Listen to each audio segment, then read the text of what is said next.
Donc, ça a été... il n'y a pas eu de gros moments là, comme je le dis, de domination. Stéphane va s'ajuster. Voilà, c'est peut-être probablement plus en combinaison. Mais comme je le disais, quand je vois un gars comme Wright de 39 ans, là, je me dis, regarde, si lui est encore là, et s'il aime ce qu'il fait, oui, et voilà. L'importance d'aimer ce qu'on fait. Très important. Et non, l'important, c'est la route. Ben, je ne demanderai pas de chanter la chanson. No holding. OK, but... Ça va aller. Veuillez ne pas ajuster votre appareil, messieurs. Oh, là, on a eu un gauche, très rapide crochet de la gauche de Damon Wright. Je pense que ça a surpris Stéphane. C'est ça qui est dangereux, des boxeurs comme lui qui ont une longue fiche de route, pas souvent, pas gagnant. Les gars ont tellement d'expérience, ont tellement reçu de coups que, à un moment donné, là, ils sortent un coup de nulle part qui cause des dommages. Ici, c'était Stéphane. On voit là, Wright lance toujours un grand jab. Stéphane, il pourrait s'ajuster tout de suite contre-attaquer avec une droite. Désormais qui a sûrement vu les combats contre Walid Smith et Matt O'Brien. Un coup ici à la part de Stéphane en arrière de la tête. Avertissement de Jean-Guy Brousseau. C'était Stéphane de boxer. C'est drôle à dire, j'ai l'impression, je ne me souviens pas des mensurations, je crois que ça doit être Wright qui a les bras les plus longs, la plus longue portée. 26 pouces de portée pour Wright, 25 pour Stéphane. Bon, on parle d'un pouce. Donc, on s'enfargera pas sur ça. Excusez-moi. Oh, aussi un beau jab de la part de Stéphane. Et c'était lui de tout de suite contre-attaquer, de continuer son attaque. On voit Stéphane qui garde ses mains hautes. C'était lui de lancer son jab et tout de suite continuer dans son échange avec une droite. C'est très très rare qu'on voit désormais y aller d'un geste d'arrogance. Oui. De sembler déconcentré lorsqu'il se retrouve dans le coin. On le voit souvent écouter son entraîneur. Je pense que c'est un peu la recette du succès, Patrice. Là. Ah ouais? Ouais.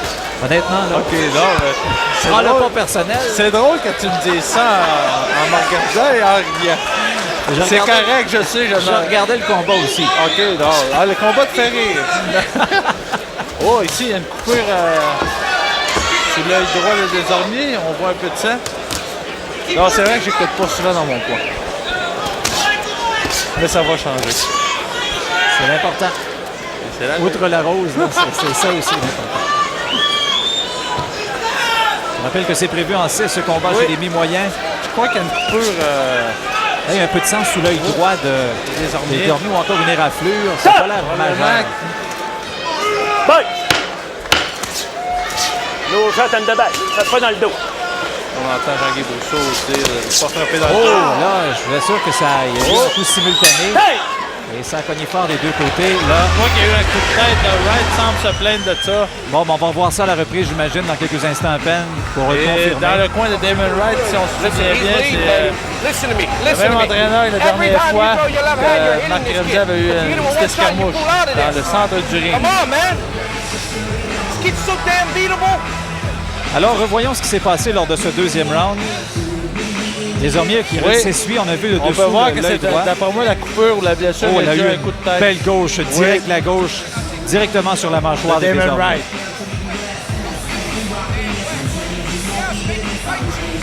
Oui, il s'est passé quelque chose là, Patrice. On va essayer de comprendre pourquoi Damon Wright semblait... on ne l'a pas vu. On a son point. Il est grand le mystère de la vie. Hein? Oui. Même les caméras ont été déjouées. Troisième round. On parle d'un léger coup de tête méditant pour ceux qui sont mieux placés que nous là, de la part de Stéphane Desormiers. Mais Damon Wright semble pas trop importuné par ça dans ce début du troisième round. Alors, Desormiers dans les cadres qui tente un uppercut. Là, il va avec la gauche. Encore une fois, Desormiers qui décide d'ouvrir la machine un peu. Mais là, on a de l'action. Oui, et Desormiers qui était très précis dans ses coups, a lancé en combinaison, mais tout de suite la réplique de Damon Wright.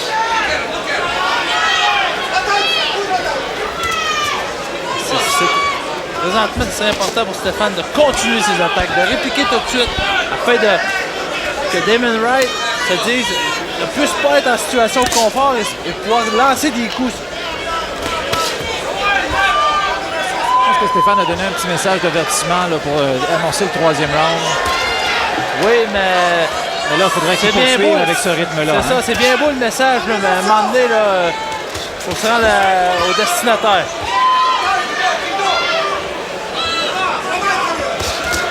Là, on pourrait qualifier... Oh, ici, on boxe dans la boîte téléphonique pas mal. Là. Ça, on pourrait qualifier le message comme un message de fumée. Attends un peu, je m'en viens. Qu'on est vu à distance. Là, on n'a plus le droit de fumer, Patrice, dans les stades. Ben, c'est correct. C'est une très bonne affaire. C'est pas seulement dans les stades, hein?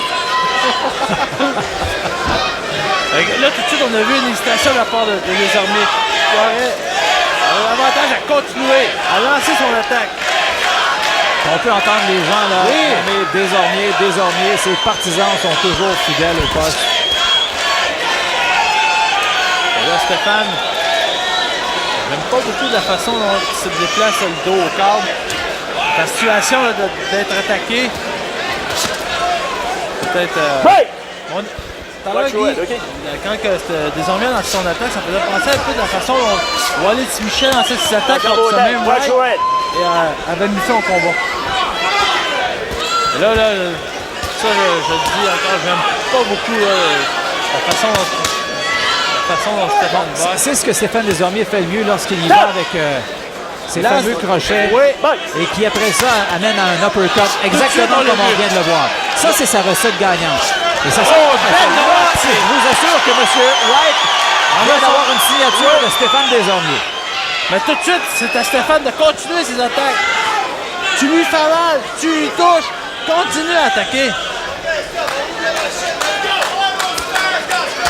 Et Wright, le dos dans les cases, on vient de lancer deux droites qui ont porté fruit.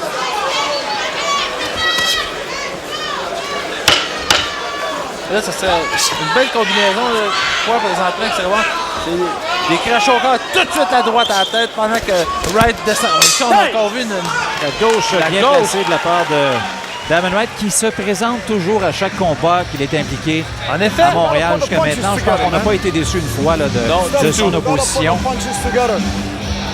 On est dans le coin de Stéphane Desormiers. You see what happened? You went out there in the beginning of the round, you hit this guy with 3-4 good shots and then he came back. You know, you took very hard shots at the beginning. Be very careful because this guy's so punchy with you. Keep your hands up, work combination, especially when you're inside. You gotta put the Patrice, j'attire votre attention sur le coup de tête survenu tout à l'heure. Regardez, ça s'est fait très très rapidement. C'est un peu en glissant là. Et ça, c'est au dernier round. Stéphane Desormiers qui est allé de ses meilleures combinaisons, de sa meilleure façon de faire et ça a très très bien fonctionné là, avec son uppercut payant. Et ça sort direct de droite. Voilà.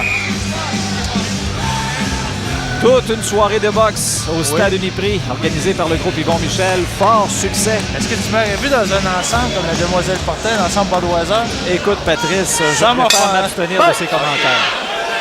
J'aurais eu d'aide d'une grosse 1,18 litres, c'est ça? Merci beaucoup. Ça aurait attiré l'attention, en tout cas. Wow. D'une façon différente de cette dame. Ce serait des regards différents. Davantage interrogateur. OK, de retour à la boxe. De retour à la boxe. C'est parti. Si on a vu une belle combinaison, une belle attaque de la part de Wright. Et si on entend Howard Grant qui lui dit de lancer son jab. Le crochet qui semble faire mal. C'est sûr. Damon Wright se protège maintenant. Oui. Oh. Désormais, elle lance une droite assez sournoise. Hein. Et regardez, c'est peut-être plus dur à voir à la télévision, mais nous autres, la façon dont on est positionné, on peut voir Wright en fer renard, regarde le corps, regarde au corps et attaque à la tête.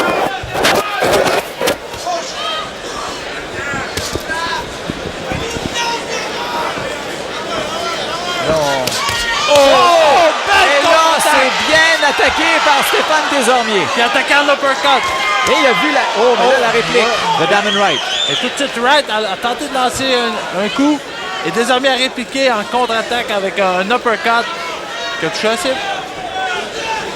L'important dans un combat serré comme celui-là, c'est justement de profiter des failles qui se créent. Et là, dans ce quatrième round, Desormiers l'a fait. Uppercut. Encore une fois, belle droite à la tête de la part de Desormiers.